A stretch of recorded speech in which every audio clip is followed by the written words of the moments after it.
आज जो हमारे साथ में गेस्ट हैं अभी पीछे बैक स्टेज पर, उनका अपना एक प्लेटफॉर्म है योर स्टोरी के नाम से, जहां पर बहुत सारे एंटरप्रेन्योर्स की स्टोरीज वहां पर उन्होंने कवर करी हुई है। तो आज पहली बार ऐसा होने वाला है कि योर स्टोरी की जो फाउंडर है उनकी स्टोरी हम कवर करने वाले हैं अपने इस प्लेटफॉर्म के ऊपर। So please give a energetic and warm welcome to the one and only Shraddha Sharma.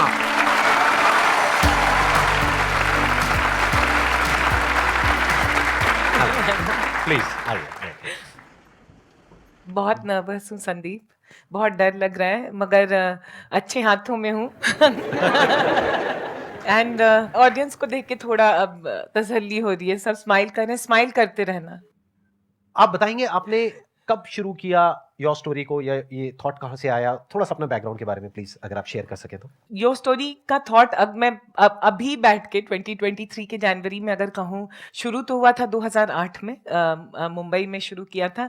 मगर अगर मुझे स्टोरी अभी बतानी है तो मैं बिहार से हूँ।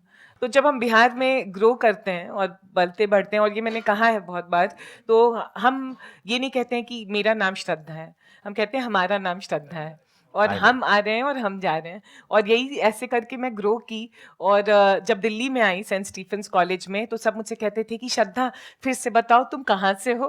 तो मुझे लगता था सब मुझे बहुत क्यूट फाइंड कर रहे हैं और बोल रहे हैं फिर से बताओ। फिर थोड़ा टाइम लगा, फिर पता चला कि एक्चुअली लोग मेरा मजाक, मुझे कोई क्यूट नहीं फाइंड कर रहा था, सब मेरा मजाक उड़ा रहे थे। और कहीं ना कहीं ये हमेशा लगा कि हम जैसे बात करते हैं, हम जो होते हैं, हम जहाँ से आते हैं, कितना ज्यादा जजमेंट है उसको लेकर। And that was something that stayed with me always.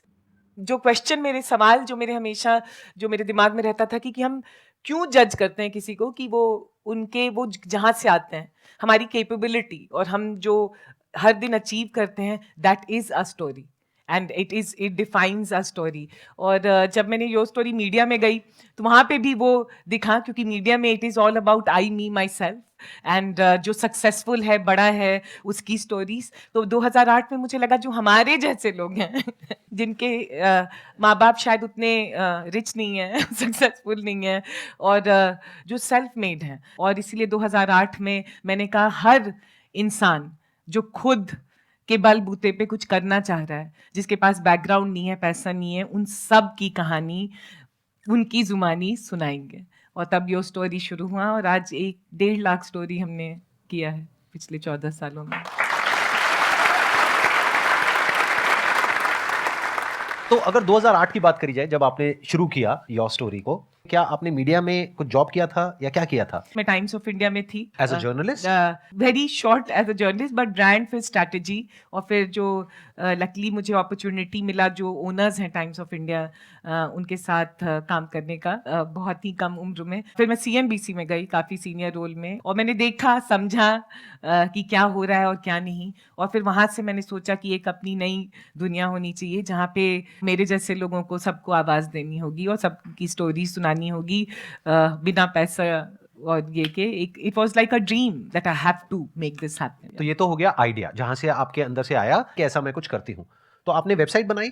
हाँ। You were not from the tech background, तो आपने कैसे बनाई वेबसाइट? संदीप, दुखते रग पे मत कहो। अच्छा, वो नहीं, करो, नहीं। सब कहते हैं टेक तो इंजीनियर नहीं है। हाँ, what are you, what tech startup? No. So मुझे लगता है जब बहुत ज्यादा मैडनेस होता है किसी चीज के लिए तो लोग आ जाते हैं। उस समय मैं मुंबई में थी, और मुझे याद है 2 लड़कों ने, IIT मुंबई के स्टूडेंट्स ने मुझे हेल्प किया था वेबसाइट बनाने में। उनके साथ कॉलेज में बैठी थी, उन्हें भी, and you know, and that's why I think that young people make things happen. लोग क्यों आए आपकी वेबसाइट पे? क्योंकि आपको पहले से लोग जानते थे, because you worked in these companies, CNBC और TOI में आपने काम किया था, इस वजह से आपके पास में आए लोग? ये बहुत अच्छा क्वेश्चन है एक्चुअली, ये बहुत सही सवाल है, क्योंकि जो लोग मुझे जानते थे और वो बहुत बड़े बड़े लोग थे, तो मैंने एक कॉल किया कि मुझे इंटरव्यू में योर स्टोरी, सबको आवाज देना चाह रही हूँ, आप अपनी स्टोरी से शुरू कीजिए, क्योंकि कोई बड़ा आता है तो बाकी सब बाकी अपने आप आएंगे, आ आ जाते हैं, जाते हैं। राइट। तो बड़े लोगों ने मुझे बहुत अच्छे से कहा, very good idea, very good idea, all the very best, अभी तुम करो, हम आएंगे। और कोई नहीं आया,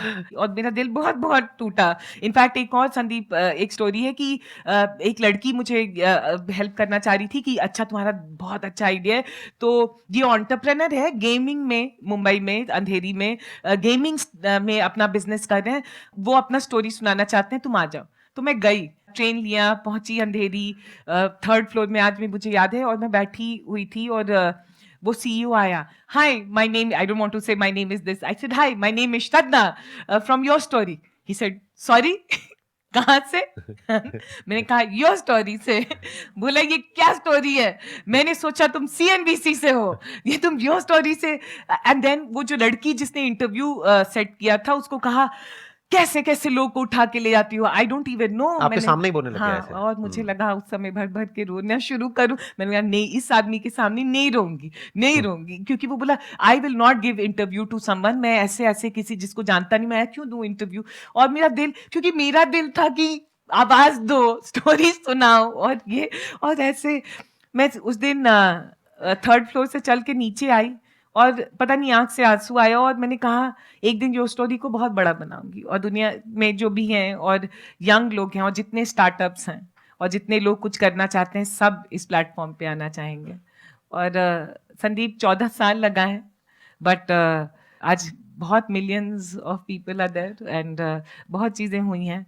जब मैंने प्राइम मिनिस्टर का इंटरव्यू किया, जब मैंने रतन टाटा, आज दुनिया भर के बहुत सारे और इंडिया के बहुत बड़े बड़े लोगों सबको आई थिंक ऑलमोस्ट सारे एंटरप्रेन्योर्स आपके वहां पे कवर हो रखे हैं। आज की डेट में आपकी जो कंपनी है उसकी वैल्यूएशन है around $40 million, if I am not wrong.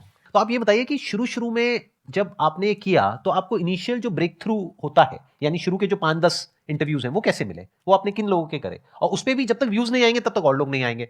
तो it's all about traffic, it's all about views, it's all about popularity, all that stuff. Again a very good question.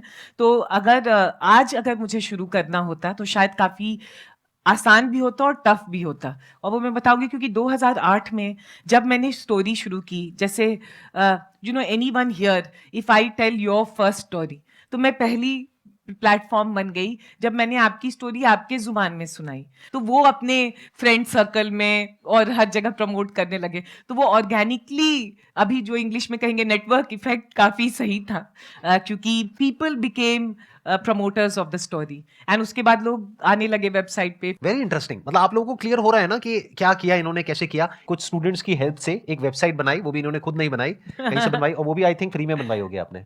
तो इन्वेस्टमेंट आपने कितना किया था अपने बिजनेस में उस टाइम पे?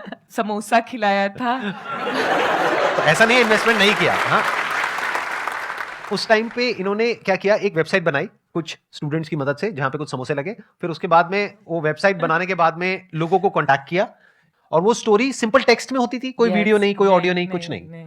तो सिंपल टेक्स्ट, यानी कि एक इंटरव्यू लिया, एक इंटरव्यू फॉर्म में वहां पे टेक्स्ट में आ गई, यानी कि एक वेबसाइट के ऊपर उनकी कहानी आ गई विद देयर फोटोग्राफ्स, राइट। तो देखा जाए तो बहुत ही सिंपल बिजनेस मॉडल है। आइडिया कितना सिंपल है, जो हम सोचते हैं ना कि आइडिया आइडिया आइडिया, आइडिया में क्या है। सोचो, एक वेबसाइट बनानी है, वो आज की डेट में बहुत सारे प्लेटफॉर्म्स है, कहीं से भी बन जाएगी। जाओ, जाकर के लोगों के इंटरव्यू लो और वहां पे उस वेबसाइट पे पब्लिश करो, और एक दिन $40 मिलियन की कंपनी खड़ी कर दो। मगर मैं यहाँ कहना चाहूंगी, the idea was simple but idea was tough, because my idea was media में आने के बाद कि मीडिया में चलता क्या है, नेगेटिव और सेंसेशनलिज्म। और मैंने कहा मैं योर स्टोरी शुरू करूंगी जहाँ पे मैं आपके बारे में नेगेटिव, आपको नीचा नंगा नहीं करूंगी। I will celebrate you for who you are. जो तुम्हारे अंदर अच्छाइयत है वो दिखाऊंगी, एंड वो 14 साल तक कंसिस्टेंटली दिखाना in a media space which is not positive, is always judgmental, was toughest part of running this business. ये तो हो गया कि आपका आइडिया कैसे स्प्रेड हुआ। ये आई थिंक सबको क्लियर है ना कि इनका आइडिया स्प्रेड कैसे हुआ। This is a perfect example of viral marketing, जिसको आज की डेट में हम बोलते हैं। वायरल मतलब क्या होता है कि जो अपने आप वर्ड ऑफ माउथ से स्प्रेड हो जाए। एडवर्टाइजिंग से आपको एक बार स्पाइक मिल सकता है, लेकिन अगर प्रोडक्ट में दम नहीं है तो वो वापस से नीचे गिर जाएगा। इन्होंने कोई एडवर्टाइजिंग नहीं करी, नहीं, सिर्फ एक वेबसाइट बनाई, वहां से कुछ लोग आए, उन्होंने आगे लोगों को बताया, फिर वहां से कुछ और लोग आए, उन्होंने आगे लोगों को बताया। धीरे धीरे वो बड़ा होता चला गया, धीरे धीरे वो फैलता चला गया, और फैलते फैलते मिलियंस ऑफ पीपल तक फैल गया। आज की डेट में कितना ऑर्गेनिक ट्रैफिक है आपकी वेबसाइट पे? 10 मिलियन। 10 मिलियन पर मंथ और per year? Per month. Per month 10 million मतलब 1 करोड़ लोग यहाँ पर आते हैं इनकी वेबसाइट पे हर महीने, which is not a small number, which is a good number. और 5 मिलियन सब्सक्राइबर्स हैं। उन्होंने न्यूज़लेटर के लिए सब्सक्राइब किया हुआ है, 5 मिलियन सब्सक्राइबर्स हैं और 10 मिलियन यूजर्स हैं। तो अब समझते हैं कि इसको आपने मोनेटाइज कैसे किया। ये तो हो गया शुरू में जहां से आपका प्रोडक्ट वायरल हुआ। अब दूसरा चैलेंज आ जाता है मोनेटाइजेशन, यानी कि यहां से पैसा कैसे कमाया। संदीप, पहली बात मुझे थैंक करना है, पहली बार ये सब क्वेश्चन कोई मुझे पूछ रहा है। यूजुअली आप पूछते हो। नहीं, और यूजुअली कोई सोचता ही नहीं है कि सुनना चाहिए या it's worth it, but I am thankful that you are telling in India my story, क्योंकि मैंने 14 साल से मेहनत करके एक प्रॉफिटेबल सस्टेनेबल बिजनेस बनाया है। तो कैसे पैसा शुरू किया, तो आइडिया तो बहुत रोमांटिकली कि सबकी कहानी सुनानी है दिल से, दिमाग यूज ही नहीं किया। फिर पता चला दिमाग नहीं यूज किया है, क्योंकि पैसा कैसे बनेगा। स्टोरी स्प्रेड हो रहे हैं, सब कोई लव कर रहा है स्टोरी, और सबको बहुत वैलिडेशन मिल रहा है, मगर पैसा कैसे बनेगा, बहुत बड़ा सवाल था मेरे सर पे। और मिडिल क्लास से आने से, और जहाँ से जिस बैकग्राउंड से मैं आ रही थी, मेरी मदर और मेरे घर में पैसा कमाना बहुत इंपॉर्टेंट था, क्योंकि ऐसा नहीं था कि कोई घर से पैसा भेज रहा था या कुछ वो था। तो स्ट्रेस भी काफी है, और पैसे को लेके काफी स्ट्रेस होने लगा। प्लस आप एक सेफ और सिक्योर जॉब कर रहे थे, जिसको आपने छोड़ा था, जहाँ से पैसा आ रहा था, और यहाँ पे कितने टाइम तक पैसा नहीं आया था योर स्टोरी शुरू करने के बाद में? 1 साल तक। 1 साल तक कोई पैसा नहीं आया? नहीं। तो 1 साल तक आपने कैसे सर्वाइव किया अपनी सेविंग्स के बेस पे? पागल हो गई थी मैं। क्योंकि पैसा बहुत ही इंपॉर्टेंट चीज था मेरी जिंदगी में, एंड सेविंग था, और ट्रेन से चलती थी। जैसे आज अच्छे दुपट्टे पहने, उस समय शॉपिंग कुछ भी नहीं किया। एकदम इकोनॉमस जिंदगी उस समय जिया मैंने। But I want to call this out, coming from the background I did, and it's very important. जब आप पैसे से नहीं आते हैं तो आपको सबसे ज्यादा थैंकफुल होना चाहिए, क्योंकि आपके अंदर एक आग लगा होता है कि पैसा कमाना है, right. It is very good, I am very thankful कि मेरे घर से कोई 1 रुपया नहीं भेजा न था। तो मेरे अंदर बोध हमेशा था कि कुछ भी बिजनेस करूं तो पैसा खुद, it should be self sustainable and it should be able to make money. किसी एंटरप्रेन्योर ने, जिसकी स्टोरी की थी मैंने, श्रीलज आइडुपल, मुझे आज भी उसका नाम याद है, वो कहा how are you making money. मैंने कहा नहीं, स्टोरी सुना रही। तो बोलते नहीं इतना अच्छा कर रहे हैं, मैं पैसा आपको नहीं दे सकता, क्योंकि अब मैंने कहा मुझे आपसे लेना भी नहीं है पैसा। बट बोला उसने कि मैं आपको एक किसी इंसान से कनेक्ट करूंगा, जिससे, आई स्टिल रिमेंबर उस आदमी का नाम, बख्शीश दत्ता। सन स्टार्टअप एसेंशियल्स प्रोग्राम होता था, सन माइक्रोसिस्टम एक कंपनी थी, अब वो ऑरेकल ने खरीद ली है। उसने मुझे एक फर्स्ट चेक ही gave me of 1 lakh rupees to run a programme campaign. Ad campaign on your website. Yes, to get enroll people for Sun Startup Essential Program. और फिर वहां से कहानी शुरू हो गई। और एक बात कहना चाह रही हूँ कि हर साल हम प्रॉफिटेबल कंपनी रहे। फंड रेज किया मैंने 2015 के एंड में, तो 15 से 17 तक हम नहीं प्रॉफिटेबल थे, क्योंकि काफी एक्सपैंड किया, but we were profitable even in pandemic. और इस साल भी टचवुड रहेंगे। तो अब इंटरेस्टिंग पॉइंट ये है कि यहाँ से आपकी रेवेन्यू आनी शुरू हुई। Yes. यानी अब आपको समझ आया कि अच्छा ऐसे भी पैसा कमाया जा सकता है, यानी अपनी वेबसाइट पे एड्स रन करके।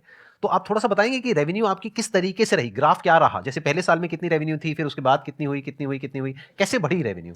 जहां पे मैं सोचती हूँ कि मैंने डिसरप्ट किया मॉडल, कि एड से पैसे नहीं कमाए, क्योंकि एड जो होता है वो अगर देखिए तो उसके लिए 100 मिलियन 1 बिलियन व्यूज और ये सब उससे स्केल का पैसा बनता है। तो मैंने देखा, मैंने B2B मीडिया बनाने, बैकएंड मॉडल B2C था स्टोरीज, बट बैकएंड में मैंने कहा B2B, जिन सारे जो स्टोरीज कर रहे हैं उसमें काफी डेटा और इंटेलिजेंस मिल रहा था।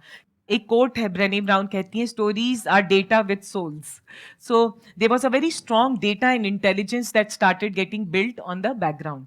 और फिर हम उसको लेके, जैसे B2B journals and trade bodies do, हमने काफी मीटअप्स किए, तो उससे पैसा बना। सेकंड, हमने एक प्रॉपर्टी 2010 में शुरू किया है, अभी 13-14 साल हो गया है, टेक्सपार्क्स करके। वो काफी बड़ा, स्टार्टअप में सबसे बड़ा इवेंट होता है, दुनिया भर से लोग आते हैं उसको अटेंड, तो वो एक बहुत बड़ा IP बना। थर्ड, हम रिसर्च रिपोर्ट्स काफी निकालते हैं और ये सब करते हैं। चौथा, मैंने कहा न्यूज़लेटर सब्सक्राइबर्स, क्योंकि ये टॉप एंटरप्रेन्योर CEOs ये सब तो मेलर्स भेजने के आप पैसे लेते होंगे, राइट? वो भी है। वो होता होगा। अभी वीडियो कैंपेन्स काफी करते हैं, तो उसके लिए आते हैं अगेन कॉर्पोरेट्स, प्रॉपर्टीज बनाए जैसे मनी मैटर्स, ये सब करके सीरीज हम चलाते हैं। तो अब ये सब बहुत सारे, once you have the trust, goodwill, brand, data and insight, तो पैसा बन जाता है। एक्सीलेंट जी।